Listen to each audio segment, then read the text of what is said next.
Dobro jutro, dobro nam došli. Dobro jutro. Kakva bi to bila subota bez svadbe? Na primjer, Turopoljske. I ne znam gdje ćemo se sad mi uvući. Infiltrirat ćemo se. Predsjedniče Rožiću, ako može gospodin Nenad Rožić, predsjednik Kulturno-umjetničkog društva Seljačka sloga. Dobro jutro. I gospođa Sanja Pribanić, članica. Dobro jutro, dobro nam došli. Još bolje vas našli. Rođendan vam je u travnju mjesecu. Osnovani ste 1920. godine, prije 100 godina. I 100 godina neprekinutog rada. Cijelo vrijeme. Nije skroz neprekidno. Za vrijeme Drugog svjetskog rata je bilo mali prekida i za vrijeme nekakvih zabrana je bilo, ali pod drugim nazivima ili pod drugim organizacijama u Buševcu. Pa prilično ste vitalni za 100-godišnjaka. Pa trudimo se biti jer odgajamo mlade generacije pa se one uključuju, evo. Ma da, ja se vas sjećam još kao dijete. To znači da morala je doći neka smjena generacija, jer svi ovo su uglavnom sve sad mladi ljudi. Kad je bila ta smjena velika? Pa nema kod nas smjene, jer mi velimo, otkad se djeca rode, uključujemo ih u društvo. Evo, imamo najmiliju članicu, nema još ni nepunu godinu dana, najstariji ima preko 80 godina, znači trudimo se da tu tradiciju održimo, evo. Ali toliko energije, siline u vašem pjevanju i plesanju, entuzijazam koji onda stvarno lako prenosite na mlađe generacije. Pa kad je velika tradicija, kad je nekako tako, evo, 100-godišnja, onda ljudi se trude da jednostavno to održimo i da taj naš Buševec istaknemo, da bude poznat preko toga. Jednostavno, evo, to je naš zaštitni znak i jednostavno tako nam je to u krvi, što se ona kaže. Koje biste događaje izdvojili, kojima ćete obilježiti 100 godina postojanja? Budući da je društvo šaroliko od folklorne, dramske sekcije, etno sekcije, medija grupe, imamo 3 podijeljene događaja. Jedan je sad u proljeće, 19.4. kad nam je i rođendan, svečani koncert svih generacija folkloraša ogranka Seljačke sloge Buševec. Nakon toga je centralna proslava 28.6. za naših zaštitnika Svetog Ivana Krstitelja. Ta će biti HTV misa, svečana sjednica, otvaranje spomenika, bit će i velika izložba, jedna posebna malo drugačija, otvaranje etno zadruge naše, ja mislim rijetki koji imaju etno zadrugu kod nas, i jedan veliki program. I nakon toga 4.7. odmah imamo Turopoljsku svadbu koju održavamo svake 5. godine. To je jedan veliki događaj multimedijski na 3 pozornice. Naši prijatelji iz Kuda Nova Zora i Duče Smracin zajedno učestvuju s nama u tome. I treći dio programa je na jesen, znači u 11. mjesecu, imamo 3 dana Dana smijeha u Buševcu, gdje će biti premijera predstave, pa naš Kaj Buš ili ti Kajkavci u Buševcu. Kaj Buš ti bum i ja. Tak nekak ide i najava za naš ovaj dan. Bogat programa, nekoliko rečenica za one koji ne znaju gdje se Buševec geografski smjestio, koliko ima stanovnika? Pa evo, mi smo 10 km od Velike Gorice, koje je naše središte, južno na glavnoj cesti od Zagreba prema Sisku, jedno mjesto koje nema niti 1000 stanovnika. Ja volim reći da je to jako bogate kulturne tradicije i društvenog rada koji seže tamo negdje od 1900. godina, možda i prije, jer tad su naši vatrogasci osnovani koji ove godine 120 godina slave, sportaši 33. nešto mlađi, društvo žena, udruga umirovljenika, udruga Moj Buševec, lovci. Bogat društveni život. Tako da, evo neka mlada i mladoženja dođu u prvi plan, pa da hoćemo o nošnjama malo. Može. Slušamo. Pa evo, zapravo Turopolje je vrlo bogato nošnjama, znači svako selo ima posebnost neku u toj nošnji, tako mi u Buševcu imamo 2 izvedenice. Naprimjer, to je ova obična bijela nošnja, ona je bila radna. Nazivamo ju križak jer je na stakalačkom stanu, kada se radio materijal, radena u križeve, sastoje se od oplećja, fertuna i rubače. Na glavi imam poculicu. Možete ovako, sad ću vas okrenut kao na televiziji da ste poculica, da. Poculica je u ovom slučaju našvavana jer je ona kao takva se nosila uz ovaj tip nošnje. Oko vrata imam bijele koralje, mašnu i škude. To je zapravo kovani srebrni novac. Judine škude. Judine škude. One su u principu i pokazivale jedan određen status u društvu i moćnost. Ako bi bila gospođa bogata, onda imala i bogatije škude.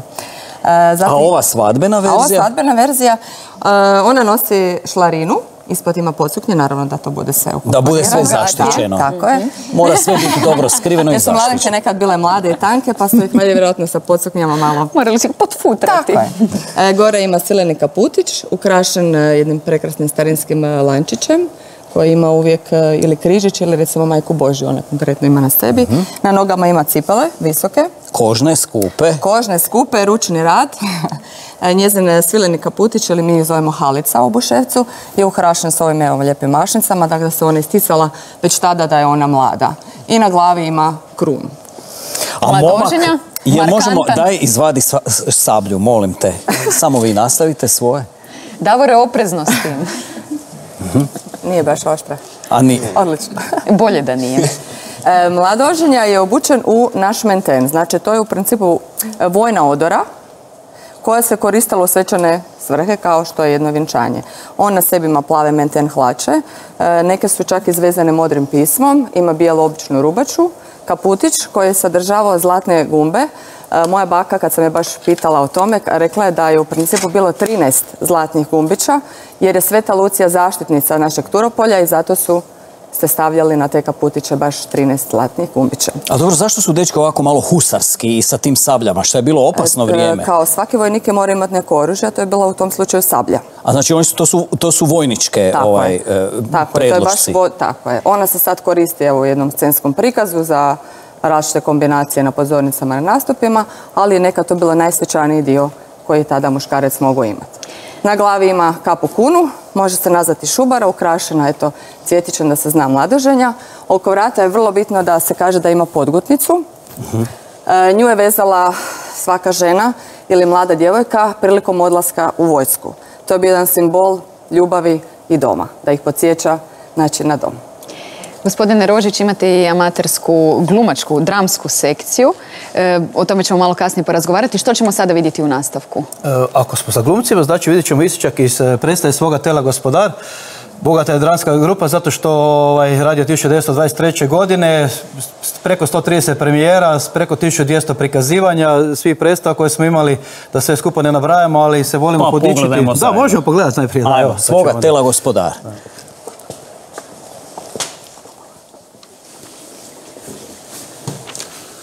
Za trud i muku mogli bi si jednu i popiti. A, na, dušica droga, dok se posel ne dokonča, čovjek mora biti strizan i spametan. Kaj se bojiš da te bom prevaril? Pa ja sam tvoje žene odprto rekel. Ja škrtaril ne budem. Ja bom svoju čer odpravil da se nas romila ni ona, ni ja, a bormeš ni ti. To su reči dušica droga. Čast i poštenje. Koliko onda misliš dati gotovine? 8.000 dinari ili kak se danes ponovno veli 4.000 forinti. 5 buš dol, dušica droga, 5. Dosta ti bo i 4, prijatelj drogi. Moraš ti računati i ono kaj bude mlada s sobom donesla.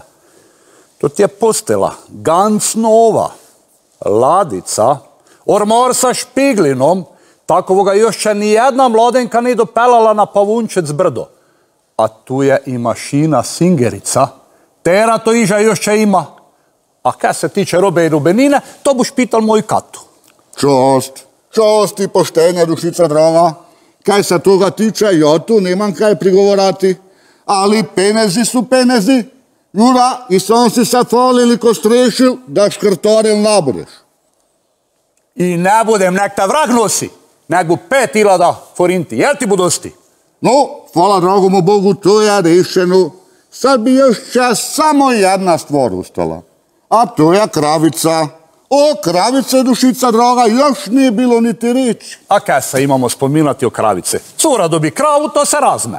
Samo krava i krava, to je razlika.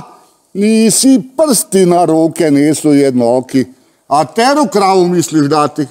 Moje štale ne boš lošega blaga videl. Ti si moje blago u ostalom sve pregledal. Teru god kravu da ti dom, moraš biti zadovoljen. Na priliku ona lisa, kaj ima lisu na čelu, to je čisto fina kravica. Sjećam se. Kravica je prilična, ali kak bi se ono reklo, krava je stara. A kad se mladenke dava krava, onda je red dati i mladu kravu. A teru bi ti štil, da ne bi mora biti onu junicu pisavu? Baš sem nojnu računal. Nisi ti ni bedast.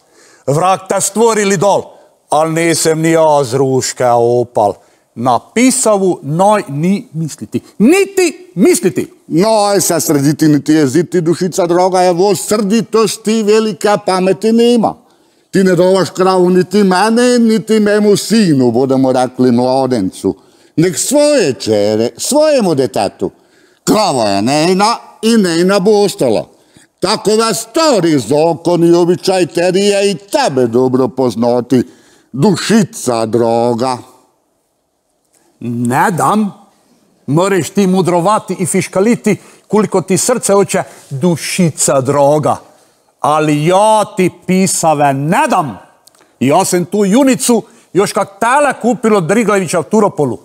Nejna mati je loňskoga leta odnesla srebrnu medalju na izložbe Zagrebu. Ja sam to tele otronil da se zapomorim dobre pasmine, a sad bi ti mene nju otpelal. Ma ja ti pisave ne dam. Zbilja ne daš. Ne dam, makar se razvrglo. Onda ja tu nemam kaj iskati. Zbogom! Zbogom. Ova gluma sa amaterizmom zaista nema veze. Svaka vam čast. Gospodine Rožić, hoćemo li predstaviti glumce? Zlatko Vnučić i Nenad Lukić, evo jedno od dvojih glumaca u predstavi svoga tela Gospodara. Ima još tu je jako dobre ekipe. Svi oni koji žele još mogu to pogledati, još igramo predstavu, nismo je završili. 20 prikazivanja do sada smo imali, ali trudit ćemo se da je to još dalje. To je ova pripovijest Slavka Kolara, jel? Po kojoj je snimljeni film, kod da sam Mladena Šermenta gledao. Mi volimo inače izvoditi naše predstave koje su na Kajkavskom, od Breze, od Jankića i Snoboka, evo, ala svoga tela Gospodara, ovo je treće uprizorenje u našoj povijesti, tako da, evo, i vidim da su svi ovi mladi ljudi nasmiješeno gledali ovo, to znači da stvarno uživate u tim starim hrvatskim tekstovima, a sada hrana. Marija Robić, onda Dunja Katulić i Mirjana Kovačević, članice ogranka Seljačke sloge. Uvijek kažemo da smo pred bogatim stolom, ali ovaj stol je zaista bogat. Nema čega nema. Naravno, i to su sve pripremile nas, evo, članice, kao nas i naše žene iz Buševca. Je li ovo svadbena hrana ili više svakodnevna? To je bila hrana koja se koristila nekada. Nije baš sve svadbena, sad već današnje vrijeme su naravno moderni kolači i sve ostalo. Ovo su sve naši starinski domaći kolači koje smo mi delali dok su naše bake delale, naše mame i onda su to i nas lepo navčile. Odakle ćemo krenuti? Pa ja sad ne znam, jel vam ajmo paše... od slanih jela. Ko je pekao kruh? Ja. Marija, vi kakav je ovo kruh poseban? To je moj omiljeni kukuruzni, starinski kukuruzni kruh kojeg ja radim, kukurižni može, po domaće bolje, kojeg ja radim po staroj recepturi koje su me predale moja mama i teta koje su se time dosta tada bavile. Koliko se peče taj kruh? Peče se 2 sata u krušnoj peći koja mora biti jako raskurena, jako vruća. I znači niste ga u pečnici? Kvasac, ne. Nema kvasac, nego moj starinski domaći kvas kojeg sam ja pred podosta godina izradila i onda ga čuvam za svako miješanje kruha, koristim ponovo. Gulaš? Gulaš je radila isto jedna starija gospođa od našeg predsjednika mama. Znači to je starinski gulaš, pravi buševski, zake. Zato jer šeflav u njem stoji. Znači da mora biti gusti. Bormeć je i uz ovog malog kuružnjaka i što bude fino. Tak je najbolje. Kuružnjak ide uz to. Onda idu čvarki uz to, jel? Uz kuružni kruh. Siri vrhnje, domaće, sve domaće. Imamo štrukle, kuhane, zapečene. Zapečene? A kako ste kak ste bažul to pripremili? Zašto je bez zaprške? Bažul, to je mrzli bažul u koji ide luk i češnjak se narežet. To se isto negdje jelo kao posno jelo. I hladetina vam je preživjela. Hladetina je preživjela. Stvarno je bila da si ju mogao nožem rezat, ali ovak se dobro drži. Čega je unutra? Pajcek ili ptica? Pajceke. Mi volimo ladetinu delati pravu uz domaće nogice, kože i to je onda pravo buševska ladetina. Krupoljske svinje su poznate, naravno. I sad još o kolačima. Slatki dio? Slatki dio, evo, da istaknemo u prvom redu, kak smo istavile, to su naše buševske gibanice, po čem smo vrlo poznati. Znači imamo orehnjača, makovnjača i gibanica z rožički. To smo isto naše članice sve napravile danas, jučer popodne, danas ujutro, tako da je sve friško. Onda imamo buhtle, presenicu imamo, pa imamo zlevanku, pa imamo flanke, evo domaći medenjaki, kaj je isto Marija radila u krušnoj peći pekla, salenjaci. Ali evo vidite da ste svi na ove kolače pokazali kako, ovo je ono što se prvo kuha pa onda peče, jel? Ne, obratno, prvo se speče, a onda se u kropu umače. Kako se to zove točno? To su kropanci, starinski kolači kropanci. I onda se tako mokri, uvaljaju u kristal šećer. I kako onda zadržati dobru liniju? Teško. Teško. Gospodine Rožić, za kraj, prije nego što vidimo i treću izvedbu, kako privlačite mlade generacije? Primate li nove članove? Naravno, naša dječja sekcija, kao što se vidi na slici, možda je prikazana, trenutno broje nekakve 90-ak članova, znači što plesača, što svirača. Svake godine upisuju mlade članove, od 4 godine na više već počnu plesati isto kod nas. Ima trenutno 4 grupe male, jedni tamburaši, A ekipa koja se ovdje i vidi, i starija grupa, ima nas podosta. Ja volim reći 400 članova društva, od toga 200-tinjak svakodnevno aktivni, ali stvarno svakodnevno aktivni. Kroz njih tih sekcija, od ponedjeljka do petka svaki dan su probe. 60-ak nastupa godišnje se odradi tokom godine, stvarno jedno društvo, ja smatram da je najkompletnije, mogu slobodno reći najkompletnije društvo u Hrvatskoj po djelatnosti koje imamo. Kad nabrojimo i tu jednu zadrugu koju imamo i ove sekcije folklorne i dramsku i sve ostalo, mislim da smo jedno od najkompletnijih društva ili najkompletnije društvo u Hrvatskoj. Mi vam želimo još barem 100 godina djelovanja. Za kraj smo ostavili Drmeše.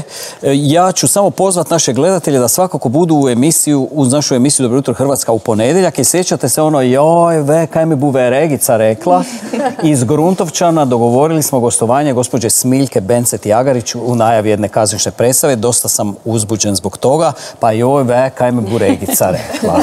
Ako može samo još jedna najava, znači mi smo izabrani da ove godine predstavljamo Republiku Hrvatsku na svjetskoj folklornoj olimpijadi u Rusiji, znači u Ufi i Baško-Tostanu, gdje će biti preko 80 zemalja iz cijeloga svijeta, pa mislim da je to jedan dovoljan dokaz koliko smo kvalitetni i dobri. Kada će se to održati? U 7. i 8. mjesecu, 18 dana u Rusiji, prava olimpijada folklorna. Prije toga vjerojatno intenzivne pripreme. Za sve ovo što smo nabrojili, tako je, da. Svaka čast, želimo vam puno sreće da nas dostojno predstavljate. Hvala lijepo. Čuvajte vaše djevojke, nek se sretno i lijepo udaju, a mi vas pozdravljamo i uz Drmeše želimo ugodan vikend. Hvala što ste bili s nas. Hvala vama.